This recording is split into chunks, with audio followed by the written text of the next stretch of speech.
நாடாளுமன்ற தேர்தலுக்கு பிற்பாடு ஜனநாயக தமிழ் தேசிய கூட்டணியினுடைய நிறைவேற்றுக் குழு உறுப்பினர்கள் ஏற்கனவே 2 முறை இணைய வழி மூலம் பல்வேறுபட்ட விடயங்களை நாங்கள் ஏற்கனவே கலந்துரையாடி இருக்கின்றோம்.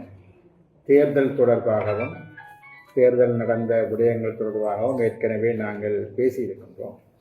இன்றைய தினம் எதிர்வரக்கூடிய உள்ளூராட்சி சபை தேர்தல் தொடர்பாகவும் ஜனநாயக தமிழ் தேசிய கூட்டணியை கிராம மட்டங்களில் இருந்து பலப்படுத்துவது தொடர்பாகவும் பல்வேறுபட்ட ஆரோக்கியமான கருத்து பரிமாற்றங்கள் இன்றைய கூட்டங்களில் நடைபெற்றது. முக்கியமாக எதிர்வரக்கூடிய உள்ளூராட்சி சபை தேர்தல்களில் ஜனநாயக தமிழ் தேசிய கூட்டணி என்பது ஜனநாயக தமிழ் தேசிய கூட்டணியாகும். இப்பொழுது நாங்கள் 5 கட்சிகள் ஜனநாயக தமிழ் தேசிய கூட்டணியில் அங்கம் வகிக்கின்றோம். எம்முடன் அல்லது இந்த ஜனநாயக தமிழ் தேசிய கூட்டணியுடன் இணைந்து பயணிக்கக்கூடிய ஏனைய அரசியல் கட்சிகளுடனும் நாங்கள் கலந்து பேசி அவர்களும் இதில் இணைந்து செயற்பட முன்வருகின்ற பட்சத்தில் அவர்களையும் இணைத்து வடக்கு கிழக்கு மாகாணங்களில் நாங்கள் இந்த உள்ளூராட்சி சபை தேர்தல்களை எதிர்கொள்வதென்று நாங்கள் தீர்மானித்திருக்கின்றோம். ஆகவே அந்த வகையில் வடக்கு கிழக்கு மாகாணங்கள் இருக்கக்கூடிய தமிழ் தேசிய பரப்பில் அங்கம் வகிக்கக்கூடிய தமிழ் கட்சிகளுடன் நாங்கள் இது தொடர்பாக பேசுவதாகவும் தீர்மானங்களை நாங்கள் இன்று தீர்மானங்களை நாங்கள் இன்று எடுத்திருக்கின்றோம். அதே சமயத்தில் எதிர்வரக்கூடிய பிப்ரவரி மாதம் 1வது வாரத்தில் நாங்கள் எமது ஜனநாயக தமிழ் தேசிய கூட்டணியினுடைய தேசிய மகாநாட்டை வவுனியாவில் நடத்துவதற்கும் தீர்மானித்திருக்கின்றோம். அதற்கு முன்பாக எமது மாவட்ட நிறைவேற்று குழுக்கள் ஜனநாயக தமிழ் தேசிய கூட்டணியினுடைய மாவட்ட நிறைவேற்று குழுக்கள் அடுத்த 2-3 வாரங்களுக்குள் அவர்கள் தங்களுக்குள் கூடி என்னென்ன விஷயங்களை நாங்கள் பேச வேண்டும் என்பது தொடர்பான விடயங்களை தலைமைப்பிடத்துக்கு அவர்கள் அறிவிப்பார்கள். அதற்கான நடவடிக்கைகள் இன்றைய தினமே மேற்கொள்ளப்படும் என்றும் நாங்கள் முடிவு செய்திருக்கின்றோம்.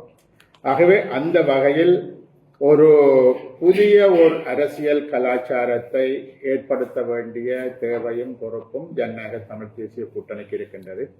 தமிழ் மக்களினுடைய அரசியல் எதிர்காலம் என்பது சரியான முறையில் முன்னெடுக்கப்பட வேண்டும் என்பதை நாங்கள் அதில் ஒரு ஆணித்தரமான கருத்துக்களை நாங்கள் கொண்டிருக்கின்றோம்.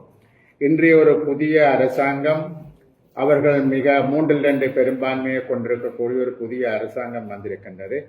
இந்த புதிய அரசாங்கம் ஒரு மாற்றத்தை உருவாக்குவதாக அவர்கள் சொல்லியிருக்கிறார்கள். அது என்ன வகையான மாற்றங்கள்? நிர்வாகத்தில் மாற்றம், அரசியல் விடயங்களில் மாற்றம், ஒரு ஊழல் இல்லாத ஆட்சிகளை உருவாக்குவது, ஊழல் இல்லாத நிர்வாகத்தை உருவாக்குவது போன்ற விடயங்கள் இருந்தாலும் தமிழ் மக்களினுடைய தேசிய இன பிரச்சனையை தீர்க்கக்கூடிய மாற்றங்கள் உள்ளடக்கப்பட வேண்டும் என்பது தமிழ் மக்களினுடைய ஒரு கருத்தாக இருக்கின்றது.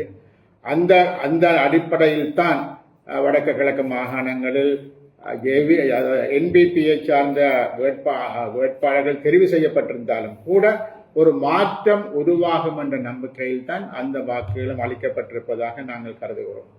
ஆகவே அந்த வகையில் தமிழ் மக்கள் மத்தியில் மிக நீண்ட காலமாக, அது ஆரம்பத்திலிருந்து பார்த்தால் கிட்டத்தட்ட 75 வருஷ காலமாக தேசிய இன பிரச்சனை பொறியோடி போன ஒரு பிரச்சனையாக இருக்கிறது.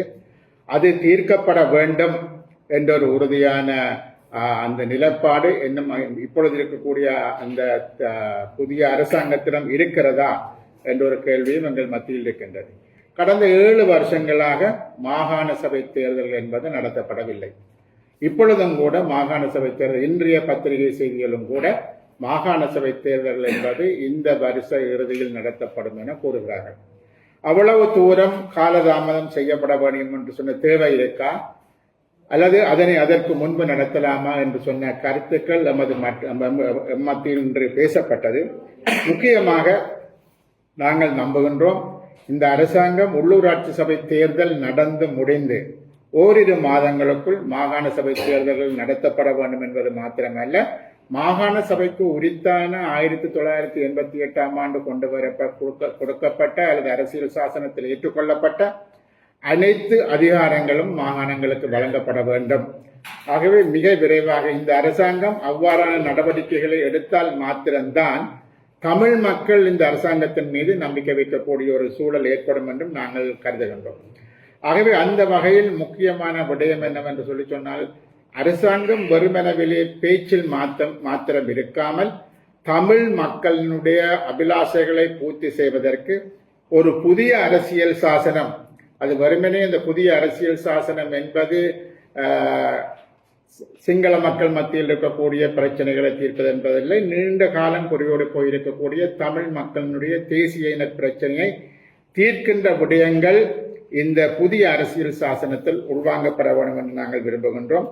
அந்த வகையில் புதிய அரசியல் சாசனத்தை உருவாக்குவது தொடர்பாக அரசாங்கம் சரியான ஒரு அறிவிப்புகளை வெளியிடுமாக இருந்தால், ஜனநாயக தமிழ் தேசிய கூட்டணியானது அனைத்து தமிழ் தேசிய கட்சிகளுடன் இணைந்து தமிழ் மக்களின் தேசிய இன பிரச்சனைக்கு தீர்வாக ஒரு முழுமையான ஒரு வடகிழக்கு இணைந்த தமிழ் மாநிலத்தில் ஒரு முழுமையான சுயாட்சியை உருவாக்குவதற்கான கருத்துக்களை அல்லது அந்த அந்த அந்த அறிக்கைகளை நாங்கள் எல்லோருடனும் இணைந்து வரக்கூடிய இந்த புதிய அரசியல் சாசனத்தை உருவாக்கக்கூடிய அந்த குழுவிற்கு கொடுப்பதற்கு நாங்கள் தயாராக இருக்கின்றோம்.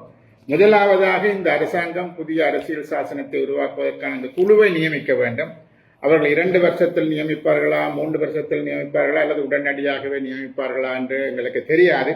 சொல்வார்கள், காலம் சென்று போனால் என்று சொன்னால் ஒரு புதிய அரசியல் சாசனம் உருவாகின்ற பட்சத்தில் பாராளுமன்றத்தில் 3/2 பெரும்பான்மை மாத்திரம் அல்லாமல் அது மக்கள் மத்தியில் வாக்கெடுப்புக்கும் விடப்பட வேண்டும். அப்படி விடப்பட்டால் மாத்திரம்தான் புதிய அரசியல் சாசனம் என்பது நிறைவு பெறும். ஆகவே அந்த வகையில் மக்கள் மத்தியில் சென்று அதற்கான ஆதரவை திரட்ட வேண்டுமாக இருந்தால் இந்த அரசாங்கம் மிக விரைவாக ஒரு புதிய அரசியல் சாசனத்தை கொண்டு வந்தால் மாத்திரம்தான் அது சாத்தியமானதாக இருக்கும். காலம் செல்ல செல்ல ஆட்சிக்கு மேல், ஆட்சி அதிகாரங்களுக்கு மேல் பல்வேறுபட்ட விமர்சனங்கள், பல்வேறுபட்ட குறைபாடுகள் எல்லாம் இருக்கும். ஆகவே அதற்கு முன்பாக இந்த புதிய அரசியல் சாசனம் வர வேண்டும் என்று விரும்புகின்றோம். இந்த புதிய அரசியல் சாசனம் என்பது முக்கியமாக தமிழ் மக்களினுடைய தேசிய இன பிரச்சனைக்கு பாதிக்கப்பட்ட அந்த மக்கள் ஏற்றுக்கொள்ளக்கூடியவாறு தமிழ் மக்கள் இந்த மண்ணில் ஒரு முழுமையான சுயாட்சியோடு வாழ்வதற்கு அதுக்கேற்ற வகையிலான விடயங்கள் உள்ளடக்கப்பட்ட ஒரு அரசியல் சாசனமாக அது இருக்க வேண்டும் என்பதையும் ஜனநாயக தமிழ் தேசிய கூட்டணி என்று ஆகிய நாம் இன்று ஏற்றுக்கொண்டிருக்கிறோம். அவை தொடர்பாக ஏனைய தமிழ் தேசிய பரப்பில் இருக்கக்கூடிய தமிழ் தேசிய கட்சிகளுடனும் பேசுவதற்கு நாங்கள் அதற்கான முயற்சிகளை மேற்கொள்வதாகவும் நாங்கள் தீர்மானித்திருக்கின்றோம்.